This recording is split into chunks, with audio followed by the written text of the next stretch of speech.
I know there's an individual, I don't know if there's others, that are here in regards to, the incident brought up with the teenagers, hanging out in the Washington Plaza, parking lot.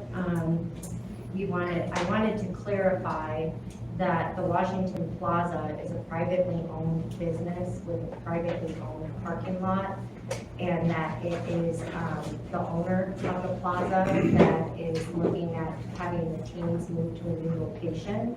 And it is different from the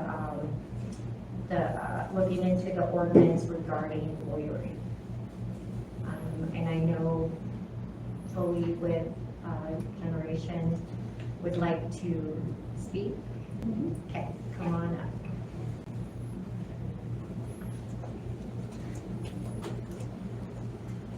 Please state your name. Hi, I'm Chloe Smith, and I run a youth nonprofit here in Newcastle called Western County's Unstoppable Generation. And I have found that this has caused some chaos recently with the situation with the Washington Plaza. With being an individual that is with these kids daily, I did want to come to the city council and kind of share my perspective on the situation and hopefully give some potential solutions moving forward, because although it is a privately owned business and there's not much you guys can do, maybe we can find a solution as a community moving forward.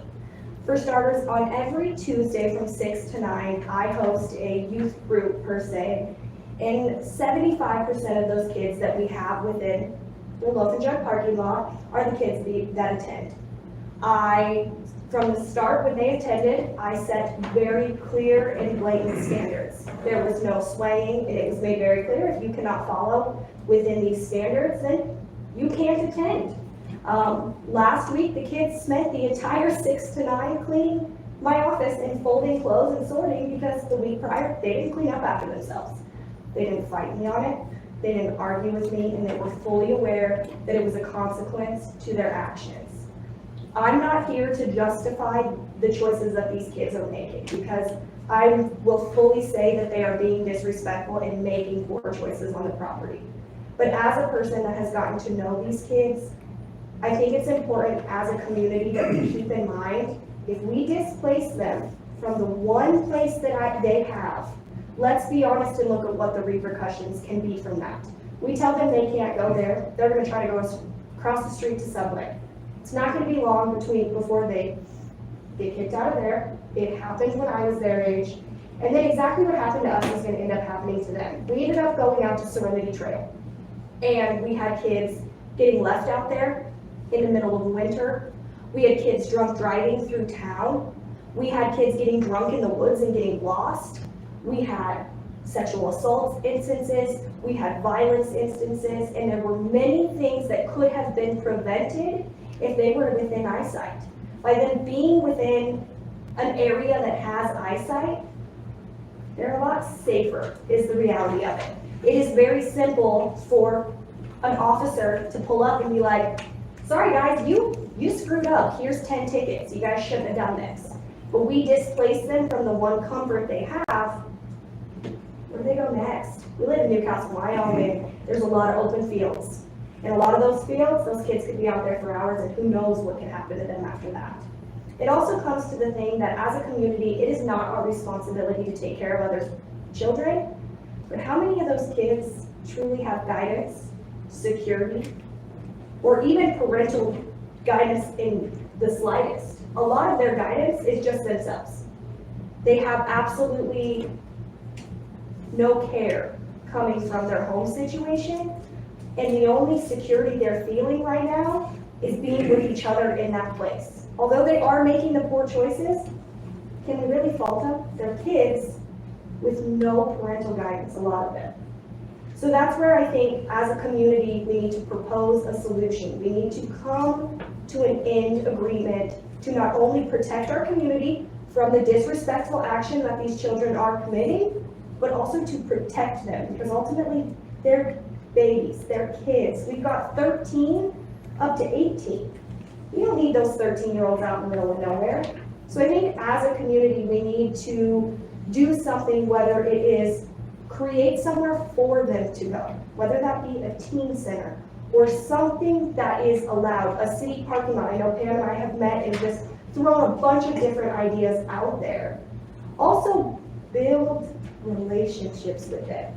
When I got contacted about the behavior that was being made, I went to Loaf and Jug and I spoke with all of those children, and they were more than willing to come up with a plan. They weren't disrespectful, they did not curse at me, they did not disrespect me or come at me inappropriately. We established a plan. Now all of the kids have 5-gallon buckets in the back of their trucks. When they get there, they pull the buckets out of the trucks, they put the trash in the buckets. At the end of the night, the buckets go back in the bed of their trucks and they leave.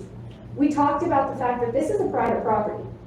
You screw up, and there's nothing that anybody can do to change the owner's mind. But I think that as a community, we need to come together and approach them separately. A lot of them will listen. I know that that is something that we have spoken to many community members about. If this stuff is frustrating you and making you upset, have those conversations. Show up and be like, hey, you guys don't want to lose your privileges, you better shape it up. Because that's exactly what me and my co-operator Peyton did. We showed up and we made it very blunt for them, and they had the conversations with us. They talked about it. So I think moving forward, we need to look into where can they go? Where can they be that is not only safe, but also monitored? Just as much as Loaf and Jug is not monitored, there's cars going by there all the time. Those kids are safe there. So I think if there's an opportunity for everybody to keep that on their mind and try to throw out those ideas, my nonprofit is more than willing to listen to the ideas. We are in the works with other community members in getting something off the ground. And until then, I just ask everyone to understand that they are young, they are children, and they are children that lack a lot of guidance. And so maybe not let them get away with everything, but just keep that thought in the back of your mind when that frustration towards them arises. Thank you. Thank you. Oh, yeah, I have a question for Yes, you. what's up?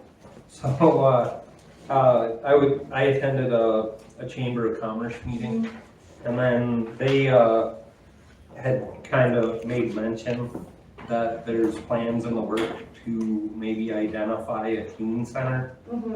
So, we're kind of working with everyone. We're just having the conversations. I think a lot of community members throw out the idea of a rec center, a teen center, but then the hours are 8 to 5. That's not when the kids meet it. I'm sorry to say. If a teen center is opened, it needs to be open from like 6 p.m. until like 11. If city curfew sits at 11, that's when they need to be home. So a center needs to be closed at like 10:45 to give those kids 10:30, 10:45 to give those kids time to be home by curfew, but also when they're trying to be rowdy and they're trying to have fun, give them a place to gather. That is monitored, that is safe, where we can keep out those adults that are hanging out with young children, which is a problem in itself. We make the age limit. You can't come in under 13, you can't be there over 19. Cap it. So then those kids eliminate a lot of that risk that is currently sitting on the table with them. So in your capacity of being a nonprofit, you've tried to identify a location and. A lot of it is still up in the air. We're doing a lot of phone calls. Our thought is we don't want to build something from the ground up. We want to take one of these abandoned buildings that is honestly just sitting in our community becoming an eyesore, and we have a couple of them, and instead of tearing it down and going through all that, why not put that time in, clean the property up, clean the building up, throw some pool tables in there, a concession stand, some video games, a couple couches, and just let the kids congregate in one area. Make it big enough to where kids start getting a little rowdy, nobody gets hurt. But we have called in for a couple places. I know Pam's kind of helped guide me in the direction of how to contact these people, how to gather that information. And I'm in the hopes to get the process started as soon as possible because our community is in need of something. I do have a call into that one building we talked about. Okay, perfect. I think a lot of times too, the kids don't really want some place to go and do stuff. They want somewhere they can gather and just be kids and just visit and I'm sorry that they are littering.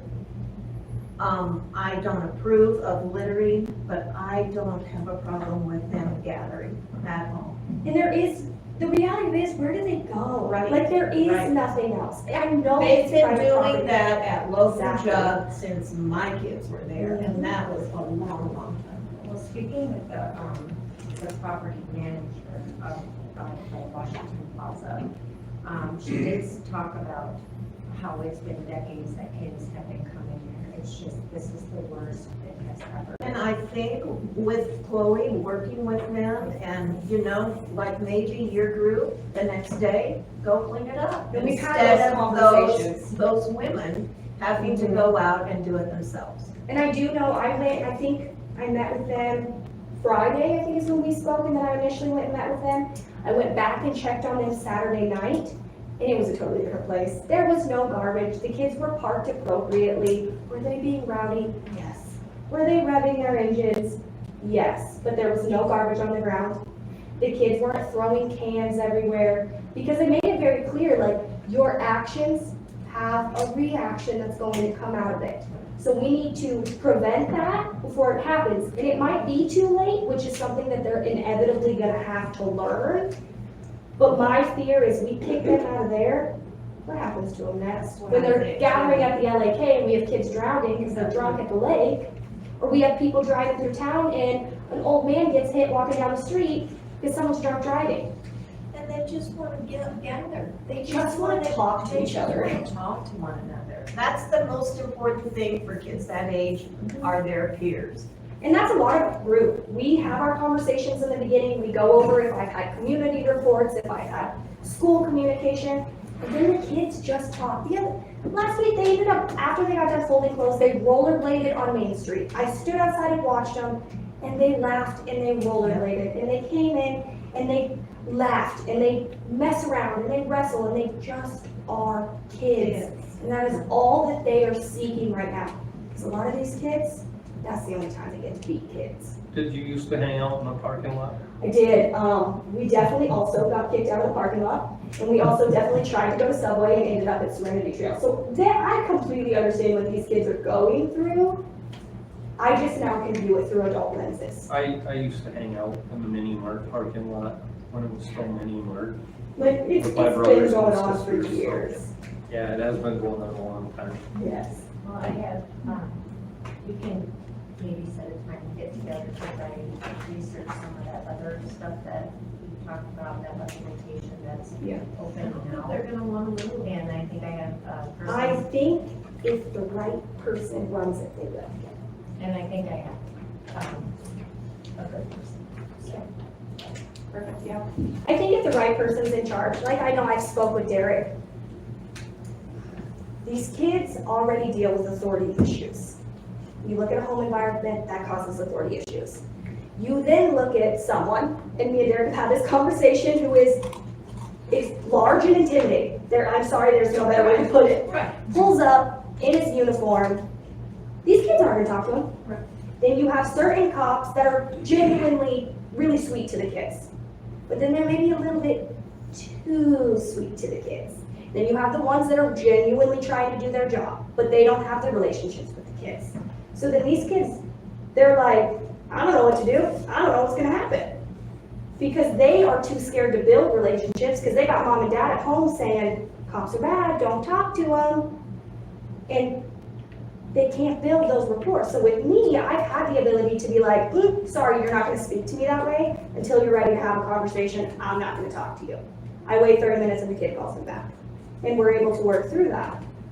But I'm just a tiny little girl who's not coming in with a gun on my waist and a ticket book in my hand. And I think that's where a lot of community members, I know Pam and I talked about her going down there. They're gonna be more apt to sit down and have a conversation with her, or any one of you guys sitting here, than they are at the police station. Because they're children, they're scared. That's why I hope as a community we can come together and guide and love them as one, and show them that we are one team and we are here to love them and we are here to lead them in the direction they need. Right there, I think that's what they need. They just need to know they're not alone. Thank you. I thought there was more citizens business verbal. Did you want to speak, Caleb? Oh, Well, I gone back and forth on whether I'd speak now or later, and it doesn't matter, so. Or do you, well, it was, we're in citizens business verbal. What would your preference be, Madam Mayor? it was in regards to the loitering, correct? Well, it's kind of larger picture. I mean, honestly, a lot of my comments are pretty similar to what Chloe had to say. So, I guess it's up to you if you want me to comment now on that or, more specific to the loitering law. I will leave it up to you, because we were gonna leave the loitering until we got to the Chief Thompson. Yeah. We wanted to talk about the Washington Park, or Plaza, we can talk about that. Yeah, I can make some comments on that if you'd like. Yeah, so I wasn't realizing, I guess, that you were gonna take comments separately on that, but I did talk to Stacy earlier about how to go about that too, but, yeah, so Caleb Carter, I guess I'm here as a concerned citizen, not wearing any of my other hats today. Honestly, I could just second everything Chloe said, really. I think she must have been reading my mind, because everything that she said, I was like, yep. And so I don't know that I have a whole lot to add. I think the biggest concern I have is potential pushback, when we go directly to creating an ordinance that then provide the opportunity to come in and say, okay, now you can't do this because it's illegal, and now you can't do this, and if you keep doing it, we'll give you a citation and then a fine and so on and so forth. I have the same concerns that she has, and I see the same trajectory as what she sees, is they're going to go from parking lot to parking lot to parking lot to parking lot to a field somewhere. And I know what happens out there, and that is not going to be good for anybody. And we've also had a few fires started because of those types of issues, i.e. the fish fire being one of them. And that was a pretty severe wildfire, certainly the worst we've had here like last decade, I think, in this region. So, to try to alleviate some of those concerns, I really appreciate Chloe's efforts. She's already started doing all the things that I was thinking of in my own head. I'm like, somebody needs to approach the kids. Somebody needs to, open up some conversations with them. I don't know, it might even be interesting to bring some of the business owners together. I don't know if you have had that opportunity with these kids and have the business owners share their perspective. That might be really enlightening for the kids to realize, like, oh, okay, I didn't realize how much trash we were leaving behind and how much effort it took to pick up or different things. But like I said, it sounds like to me that Chloe is already put in the works all of the things that I was thinking of and the things that I was wanting to share. So I think solving this particular issue of the kids parking at the Washington Plaza by creating an ordinance is fixing the symptom of the larger problem. Part of the ordinance that the chief brought to attention wasn't just, it was just found that we didn't have one because of the Washington Plaza issue. But when it comes to panhandlers or transits walking through our town, things to that factor, it kind of goes along with those issues, not so much the kids in the parking lot. That's why I wanted to make that statement that they're two separate incidents that just happen to come together at the same time. So, but no, I mean, when we get to Chief Thompson, he talks a little bit more about that. I think.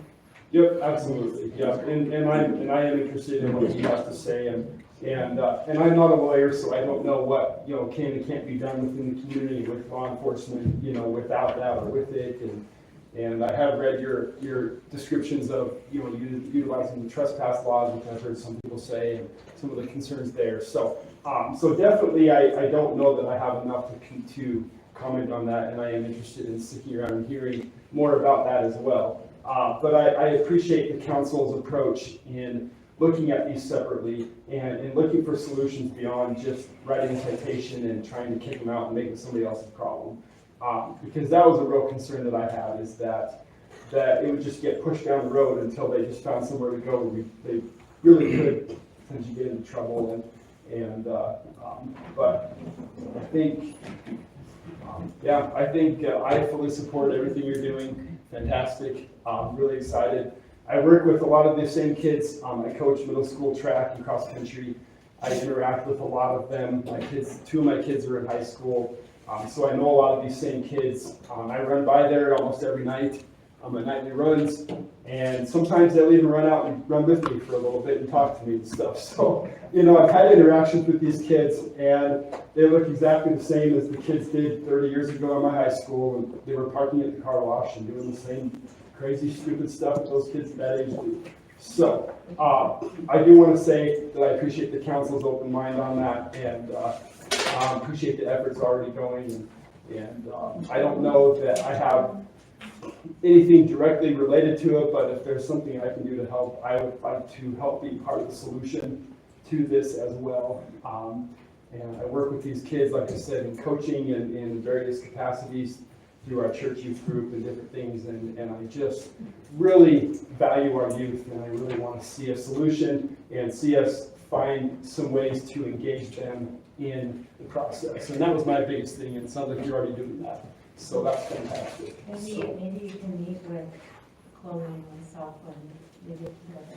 Sure. So Caleb, when we spoke on the phone earlier, you said something about including the school district, maybe? Or trying to find solutions. Yeah, that was one idea that I had thrown out. I don't know if you've had conversations with the school district or if that's a viable option, but that was one thing that I had brainstormed and thrown out to Tyrell, was trying to engage the school district to help bring them on these conversations. But I think the most important thing is to find a group where they feel comfortable to have those conversations. And if you've already got that, then we're already steps ahead, because we're going to have to build that. And building that trust is the hardest part in that kind of a situation. Finding somebody that they trust enough to have honest conversations with. And I think that's the most important thing that we need to do here, is build those relationships or utilize relationships that are already built and already existing within the community. And I'm not familiar with all those organizations, but I think it's fantastic that you're working towards that direction and working with these kids, and I'm excited for that. So, you grew up here. I've only been here 4 years. You probably have a better insight into all of this kind of stuff. But I guess I was just brainstorming ideas, because I'm like, how do we engage these kids? How do we bring them together in a setting where we can have the business owners and law enforcement and the city council share the concerns that they're hearing, share the issues they're seeing with it, and have the kids realize, like, oh, there are consequences to my decisions. And it sounds like you're having those conversations as well, Chloe. So that's really great. And as teenagers, it's hard to see those consequences. I have those conversations with my kids all the time. They get upset about something that happens, like, well, that's the consequence of your decision. And even sometimes as adults, we struggle to see those, right? Sometimes, or admit or accept them. So I think those things are happening, and I'm excited to see that. I'm excited to see some proaction happening in some other ways, rather than just simply, looking at it as an ordinance. So I appreciate that separation, Pam. I appreciate the council members, looking at that in a different way. So, Thank you. yeah, thank you, Caleb. The new store. This is the one-stop shop. We have a pharmacy. We have a bootlegger's liquor. The deli, the food that you can get at a lunchtime is so amazing. The coffee shop. Certain Friday mornings, there's 30 people sitting here in all these chairs. This is the hub for people to come and visit, have their coffee, have their donuts. It's amazing what this area has done. Totally amazing.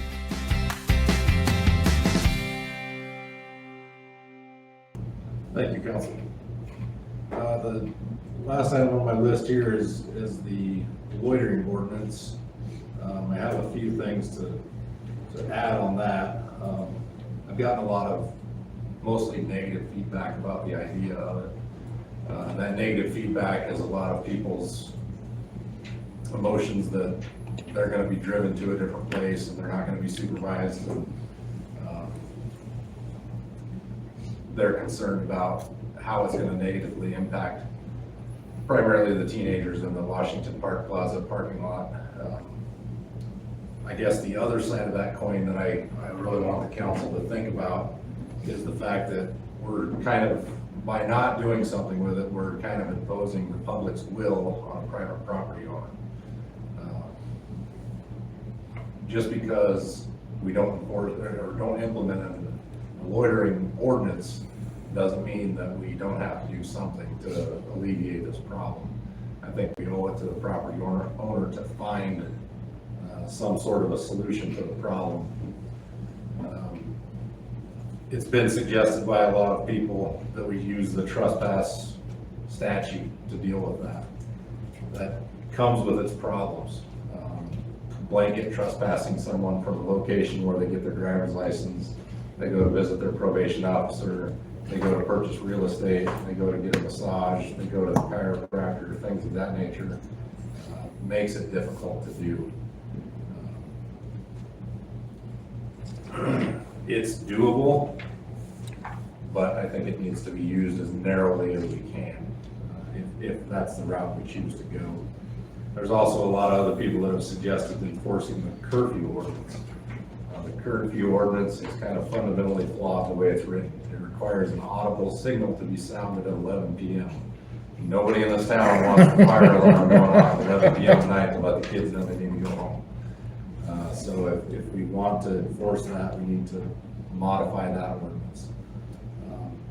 But lastly, the loitering ordinances, in talking with the city attorney, have come under a lot of scrutiny for potential constitutionality issues.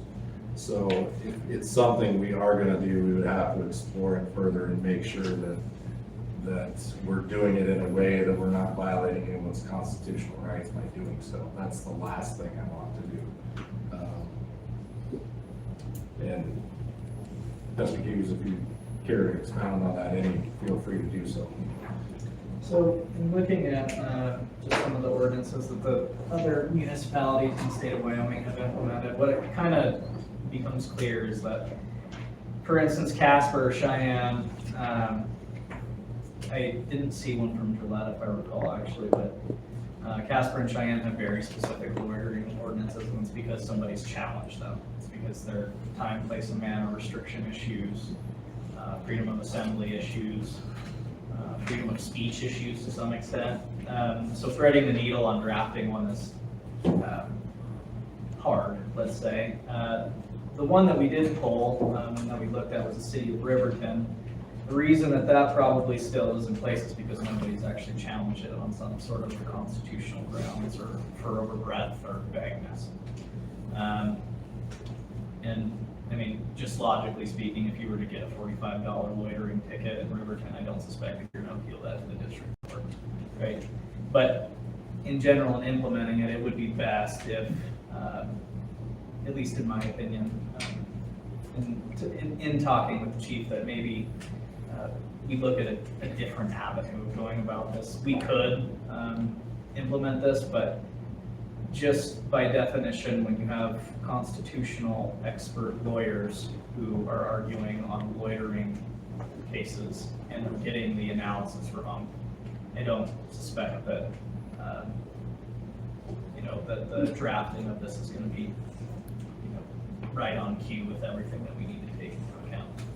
Can I ask something? Would it be a possibility to reform the curfew ordinance and post signs within that parking lot basically stating no trespassing after 11 p.m.? That would have to be up to the owner of that facility. But if they're coming to, if she's coming to you guys asking for guidance on what to do, could that recommendation come into place so that she doesn't look like a bad guy, you guys don't look like bad guys, and we're giving the kids the opportunity to mingle, but preventing the mingling after the legally stated curfew anyway? I don't think that anybody had a problem with the mingling. It was the litter. Yeah, So absolutely. Why Can't we charge the people that are littering with littering, chief? You have to see them do it. That's a great question.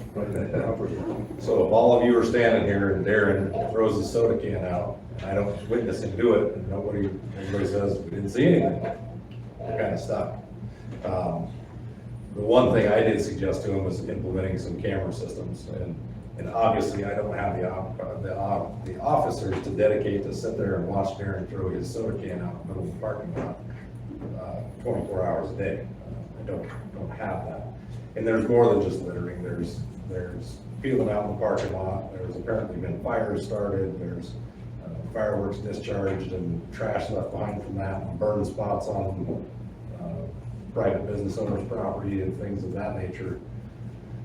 So the cleanest way I thought to deal with it was the loitering ordinance, but it sounds like it doesn't come with much public support for one, and for two, it potentially comes with some constitutionality issues.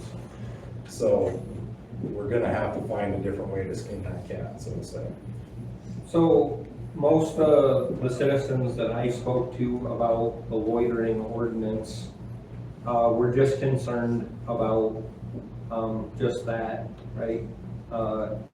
Infringing on their rights and having another ordinance on the books when we already have a lot of ordinances.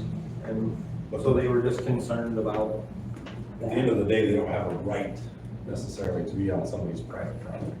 And I think that's the other side of the coin that I feel like everybody's missing, is we still have an obligation to protect that property owner's property, right? Because this would be like saying, okay, we don't want them to loaf and jug, but they can go congregate in Councilman Owen's yard. You know, if we didn't have a trespass statute that dealt with that, we wouldn't have any other way to deal with it. So it's still private property, and we still have an obligation to protect their property. So I was just trying to find a clean blanket way to do it, but it looks like it's gonna be a little more convoluted than that. I'm a pretty friendly guy though, chief, so I'd probably I'll let cook him hot know. dogs with them or something. This little lady keeps mentioning the curfew, so let's go back to that. What does the curfew say now? It's 11 p.m. Uh-huh. One of the elements of it has to be, there has to be an audible signal sounded, Okay. which is the siren. The emergency siren. Councilor, can we modify that right now? Just modify that ordinance. What do we have to do that? Yeah, well, for one, I would What's think that? that, but two, curfews also sort of fall into kind of the same camp, because it's pretty hard to argue that having a curfew for certain persons of a certain age isn't actually more or less specifying to being towards teenagers, which is a constitutional issue as well. One of the things that I can look into on this, I think the idea of having the signs on the private property, and if they, if someone wants someone to be there, whatever it may be, I think that's not a bad idea. I think what ends up happening though is you could have a sign that says no, or even then, they would be as a private company. We could just give the suggestion of that kind of a pattern, post that kind of a sign. The Like, I signs are offered there. to even No, with a curfew thing. Oh, But the it's, curfew's not gonna work. no. But then your kids have There's not a consequences. curfew. But then the kids have consequences. They can then pull up at 11:01, and when there's 15 kids with MIPs, they're gonna be unhappy. And not all those kids have bad parents. So those parents that their kid home walks in at 11:05, and they've got a ticket, looks like that kid's not going out anymore. And now that kid can't hang out with these kids. The first time they get that large consequence as a group of individuals, they're gonna flip real quick. But now they have a way to pop them if the ordinance with the curfew is instilled. So on post, they used to play taps at 10 o'clock. And that's not like out there every night. that's not like a siren, that's Yeah. Go to Loaf and Jug and play taps every Judge night. Hughes plays the cornet.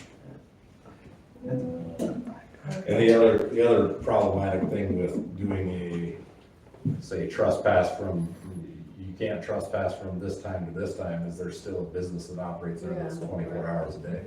And you're gonna have some person who's just trying to get to the local road, go into the wrong place and cross, and they're gonna get a trespassing ticket or whatever. So, Can I say something, please, as a business owner?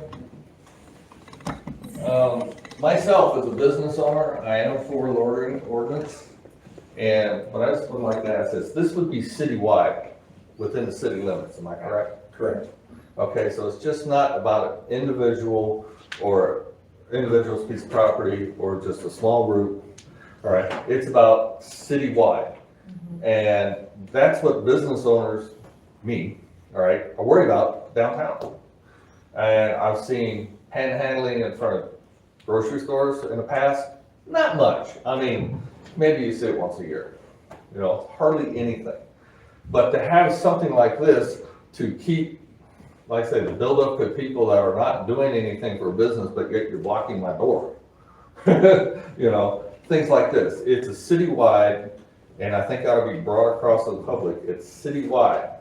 It's just not pointed at one group, right? This gives you a tool for any, I can't say all circumstances, but a lot of circumstances. And so that's why, as a business owner, I am for this loitering ordinance. But I'd like to hear it first. Absolutely. I don't know if you've got one written or not. We don't. Nobody's gonna be lengthy when it does. Well, it's gotta be, read 3 times in order to pass? Yeah. Right, okay, so at least I'll hear it at least once. And that's my ultimate thing in this whole situation is we have to look out for and support private business owners, because that's what makes the world go round. That's how our community develops, and I know we also have to look out for the kids. But does that come at the cost of defacing private property?